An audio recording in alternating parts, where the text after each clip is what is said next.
sewing friends, welcome to my sewing room. My name is Beth. If you're new, welcome. Today I am going to attempt to work on a quilt.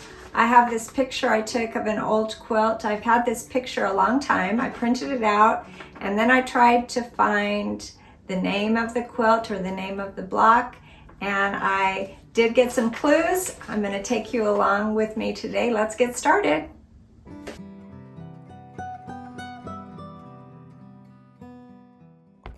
My journey today, like I said, started with this picture of a quilt. I took the picture at a guild meeting quite a few years ago and it was on my computer. Here is a picture of the shape that I will be needing to make my quilt block today. I found this picture in an encyclopedia of pieced quilt patterns by Barbara Brackman, and it has multiple names: Rose Star, Colonial Garden, and Tumbling hexagon. And here's the shape. I think it's called a kite shape, and I was able to get a paper pattern online.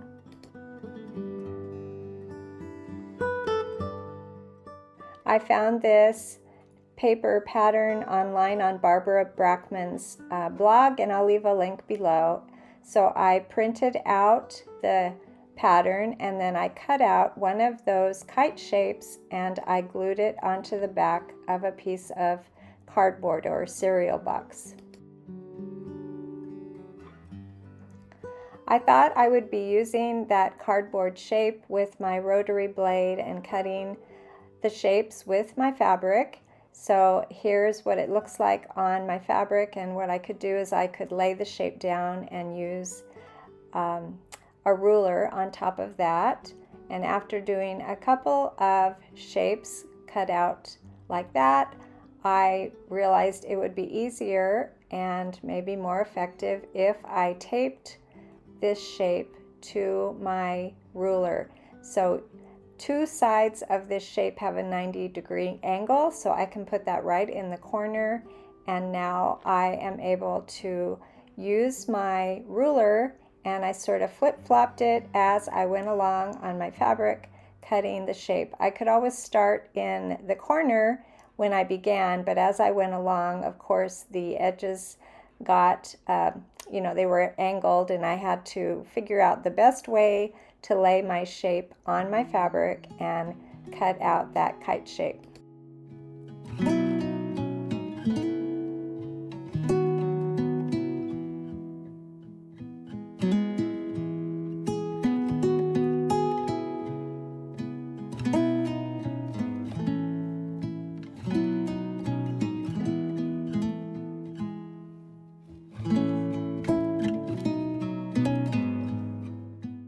This quilt block I'm making today using these kite shapes is actually a very large hexagon when all those little pieces are put together. And I figured out how many pieces I would need of each of these kites. I need 6 red, I'll need 30 white, and I need 36 different colors. It will be a mix, but there will be some duplicates.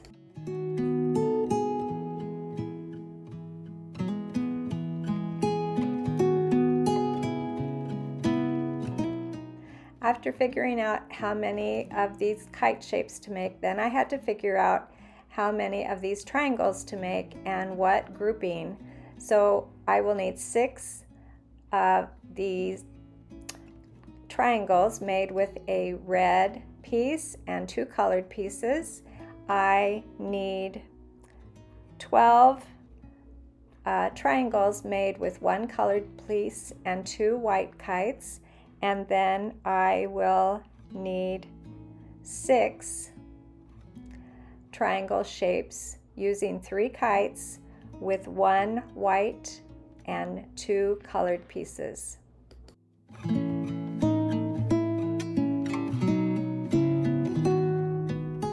So putting these little triangle shapes together using 3 kites is really the trickiest part of the whole process, and so I marked a 1/4 inch dot right there in the corner of my kite. I'd say the top corner, and I'm just making sure it's a 1/4 inch.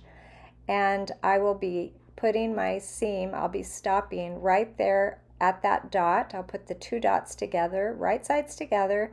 I can begin on one side, and then when I hit that little dot, I'm going to back stitch just a little bit to hold it in place.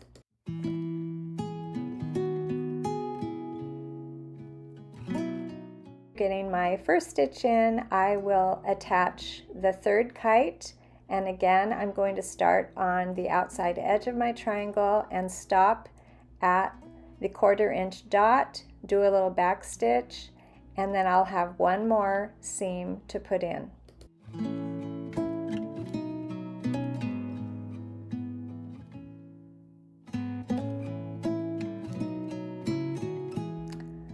I put together all 24 of my triangle pieces, and when I had all 24 made, I was able to put my large quilt block together.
Here are my sets of triangles or kites that create that triangle shape. The first one with the white piece was, I needed 6 of those. I needed 6 with the red piece in there, and I need 12 with the 2 white kites. And now I'm going to attempt to put my quilt block all together.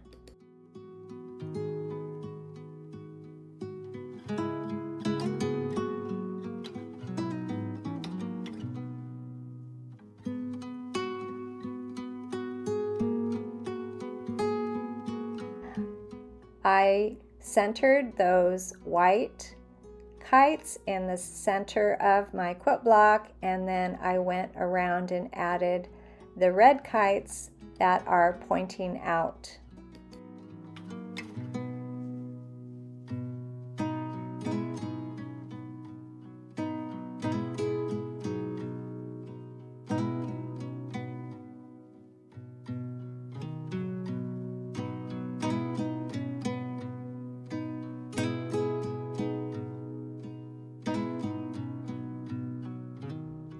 now that my star is all in place, I can go around and fill in with all of those colored kites with the white outside pieces. And when I have this all laid out, I will begin sewing it together.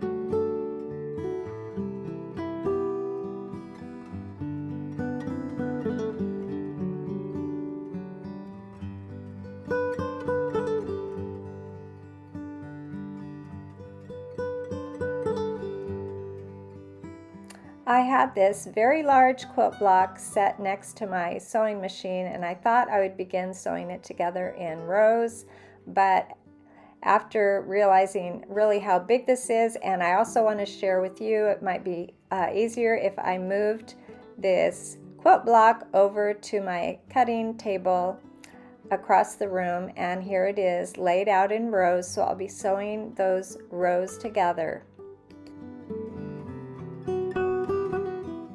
Here's the first row of 5, and as I put it together, most of the time I will pin those seams right there in the middle and try to get my seams to nestle. And after I have all 4 rows pieced together, I will join them.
I will piece the whole block today for this video, but I think as I go along and make the whole quilt, I will leave this large hexagon, I'll leave it separated in half so that when I go to piece my quilt together, I can sew those half hexagons together in large rows across the quilt.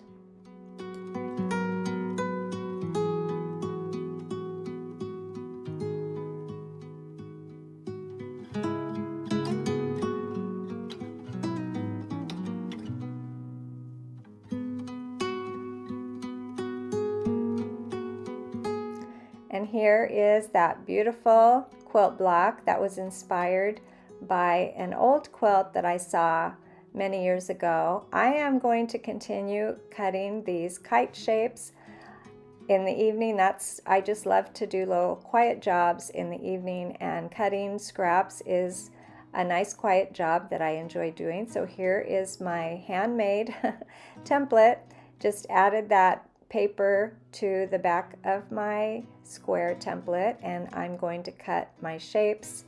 And I wanted to mention that I'm sure you would be able to purchase a plastic template with this kite shape, and if I can find a link, I will leave that below. I did see this shape for sale in some of the sewing shops, so I'll leave that link below if I can find it. And I will be making more blocks.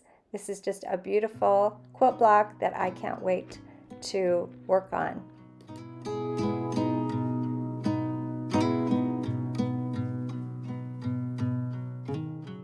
As I worked cutting the shape out, you can see there were little pieces of leftover fabric, so I cut those into squares, and so far I have little stacks of 2.5, 2-inch, and 1.5-inch squares that I will file at the end of all of my cutting this evening.